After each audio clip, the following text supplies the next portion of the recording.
Au nom du Père et du Fils et du Saint-Esprit. Amen. Béni soit notre Seigneur Jésus-Christ, béni soit la Vierge Marie, la maman de Jésus, notre chère maman.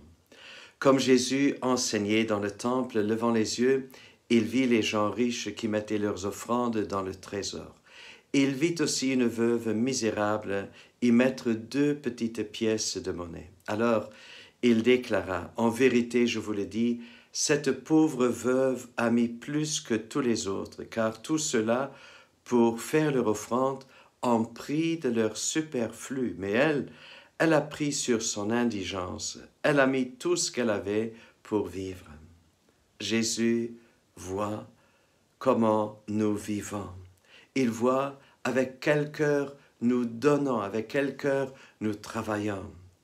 Il voit, pas pour observer, mais Jésus est intéressé à notre cœur, de quelle façon nous vivons et de quelle façon nous donnons, de quelle façon nous aidons à d'autres personnes.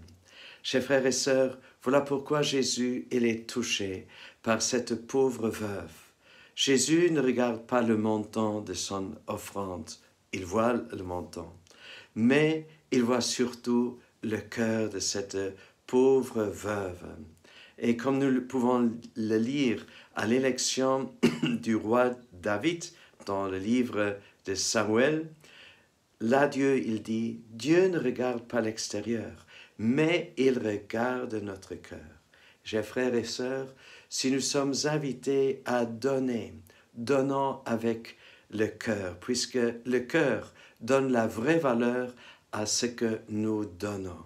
Et si nous ne donnons pas avec notre cœur, notre don n'a aucune valeur. Chers frères et sœurs, voilà ce que Jésus désire de nous. Et c'est la façon dans laquelle nous donnons, le cœur avec lequel nous donnons va toucher le cœur des personnes que nous aidons, mais va toucher certainement aussi le cœur de Dieu.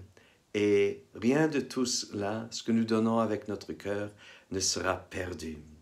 Que nous puissions donner à Jésus, dans la personne qui est pauvre, comme nous venons de l'entendre hier dans l'Évangile, que nous puissions donner à Jésus tout notre cœur dans le pauvre, au nom du Père et du Fils et du Saint-Esprit. Amen.